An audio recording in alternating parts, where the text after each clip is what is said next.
Hindi sang-ayon ang Malacanang sa panukalang buwagin ang Department of Public Works and Highways o DPWH.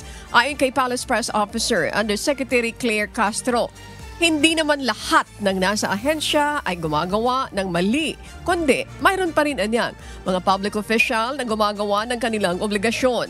Sa halip na ang buong ahensya ang buwagin, ang dapat na niyang tanggalin ay ang mga gumagawa ng katiwalian.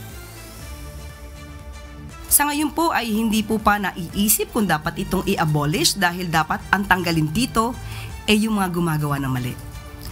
Madali naman pong malaman kung sino-sino ito at sa tulong na rin po ni Secretary Vince, matatanggal po ang dapat matanggal sa ahensya.